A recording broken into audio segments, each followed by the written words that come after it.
Hello good morning आप सभी को। कैसे हो आप सब लोग। जो अपन एक सीरीज स्टार्ट की थी कंप्यूटर बेसिक वैकेंसी के लिए, और उसमें अपना पहला सब्जेक्ट चल रहा था एफओसी फंडामेंटल ऑफ कंप्यूटर। उसके आपको 5 या 6 लेक्चर आपको पहले अपलोड कर दिए हैं मैंने। यदि आपने नहीं देखे हैं तो उनको भी देखना है। और आज का जो लेक्चर रहेगा वो रहेगा कंप्यूटर की जनरेशन के बारे में। कंप्यूटर की जनरेशन एक ऐसा टॉपिक है, ये थ्योरेटिकल टॉपिक है ना, इसमें बहुत ज़्यादा समझने का नहीं है, आपको चीज़ें याद ही करनी पड़ेगी। और इस पे सवाल आने के बहुत अच्छे चांसेस है, क्योंकि पुरानी एग्जाम में भी सवाल आ चुका है। या फिर इनके जो मैचिंग वाले सवाल रहते हैं कि 4 ऑप्शन इधर रहेंगे, 4 ऑप्शन इधर रहेंगे, उनमें मैचिंग वाला सवाल भी आपको मिल सकता है। तो आज अपन पढ़ेंगे कंप्यूटर जनरेशन के बारे में। यदि आपने ये पूरा वीडियो देखा है तो कंप्यूटर जनरेशन पे कोई भी सवाल आपका गलत नहीं होगा, यदि आपने पूरी चीज़ें समझ ली और उनको याद कर लिए तो। चलो स्टार्ट करते हैं। देखो, कंप्यूटर जनरेशन से पढ़ने से पहले अपन देखते हैं इंसानों की जनरेशन, है ना, ह्यूमन जनरेशन की, ह्यूमन का विकास कैसे हुआ, इंसानों का विकास कैसे हुआ। देखो, आप लोगों ने देखा होगा कि जो शुरू के इंसान थे वो ऐसे दिखते थे, उसके बाद में उनका विकास हुआ, वो इस प्रकार से दिखने लगे, और आज के जो इंसान है वो इस प्रकार से दिखाई देते हैं ना। ये है ह्यूमन की जनरेशन, मतलब जो इंसानों का विकास किस प्रकार से हुआ, है ना। देखो, मान लेता हूँ ये पहली पीढ़ी है, ये दूसरी पीढ़ी है, ये तीसरी, चौथी, पांचवी और ये छठी।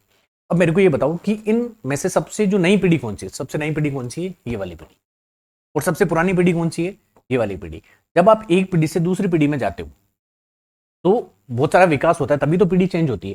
जैसे इनकी और इनकी संरचना में देखो बहुत सारा फर्क आ रहा है ना। उसी प्रकार से जो कंप्यूटर की जनरेशन के बारे में अपन बात करेंगे, जो शुरू के कंप्यूटर थे, जो पहली पीढ़ी के कंप्यूटर थे, उनका आकार बहुत बड़ा था, साइज बहुत बड़ी थी, एक बड़े घर में भी एक कंप्यूटर आता था, है ना। अब आजकल आप देख रहे हो कि कंप्यूटर की साइज कितनी कम हो गई है। उसके बाद में दूसरी जो समस्या थी वो थी पावर की समस्या। पावर की समस्या से ये मतलब है कि जो पुराने कंप्यूटर थे उनमें बिजली की खपत ज्यादा होती थी, और जो मान लो लैपटॉप भी जब बने तो उनकी बैटरी है वो बहुत कम समय के लिए लगती थी। लेकिन आजकल आप लोगों ने देखा होगा जो बैटरी है वो भी ज्यादा समय तक चलती है, और दूसरी चीज उसको चार्ज होने में भी क्या लगता है, कम समय लगता है। तो अपन ये देखेंगे कि कंप्यूटर की कितनी जनरेशन है। कंप्यूटर की कुल 5 जनरेशन के बारे में अपन पढ़ेंगे, और अभी जो कौन सी जनरेशन चल रही है वो है 5वीं जनरेशन। देखो, सबसे पहली चीज पढ़ेंगे पहली जनरेशन के बारे में। जो कंप्यूटर की पहली जनरेशन थी वो थी 1942 से 1955 के बारे में। ये आपको कुछ रो डेटा है, वो आपको फैक्ट है, वो याद ही रखने, इनमें कुछ भी समझाने का नहीं है।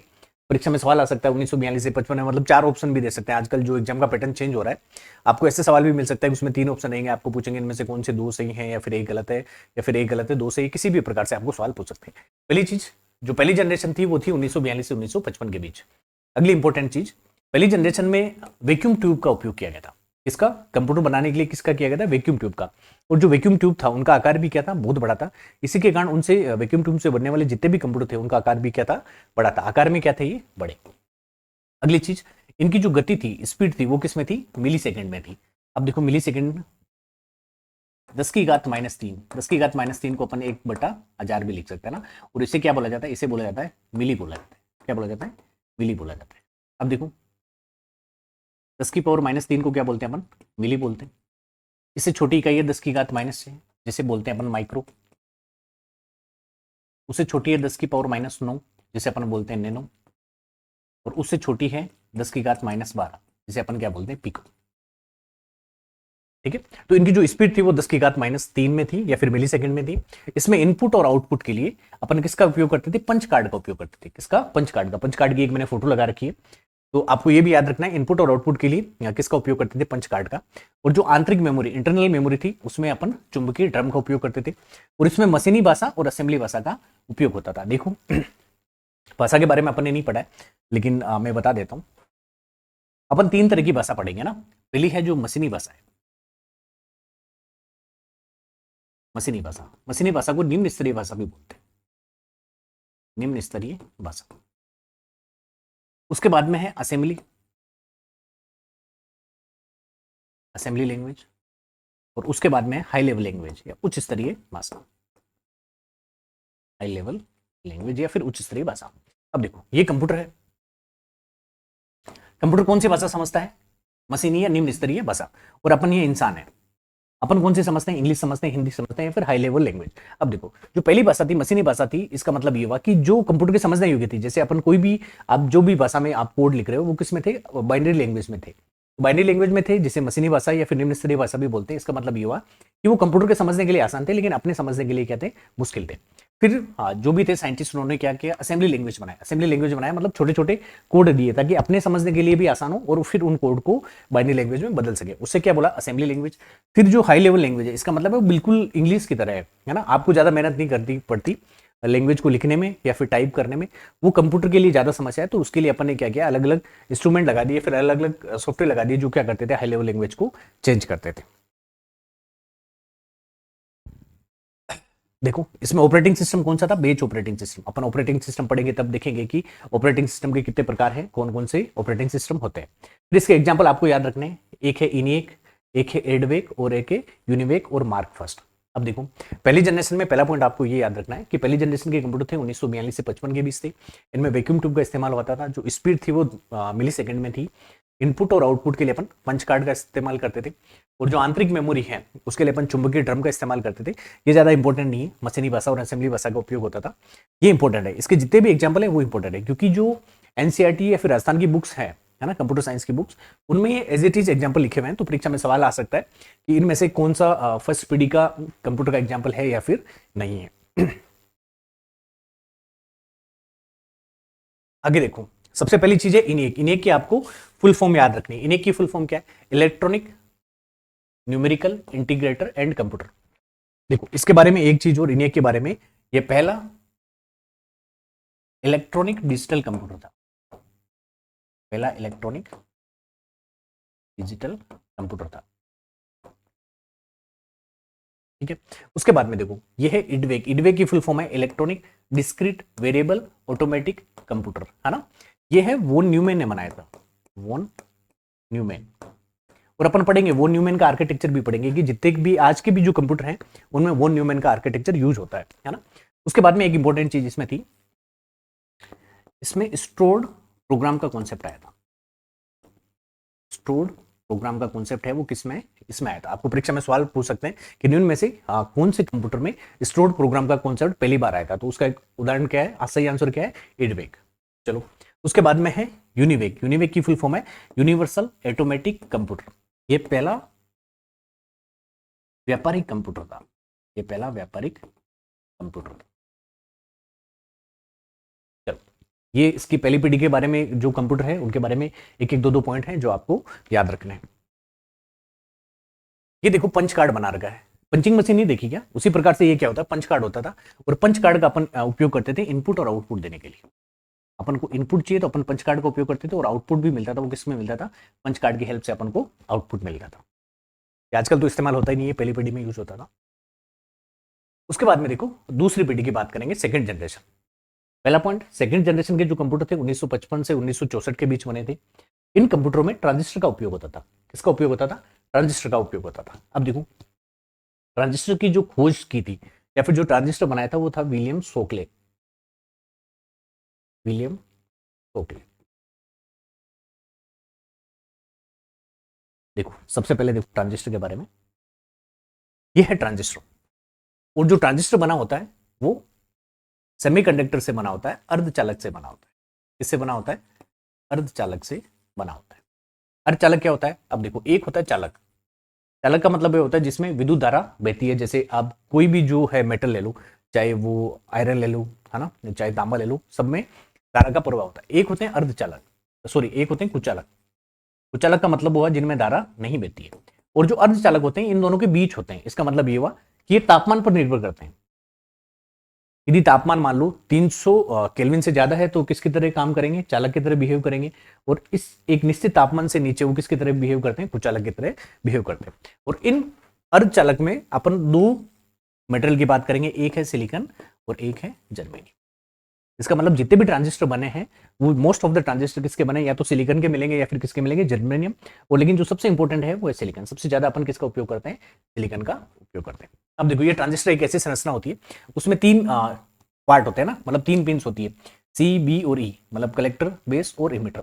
ये इस प्रकार का ट्रांजिस्टर है। तो सेकंड पीढ़ी के जो कंप्यूटर थे उनमें किसका उपयोग होता, ट्रांजिस्टर का उपयोग होता।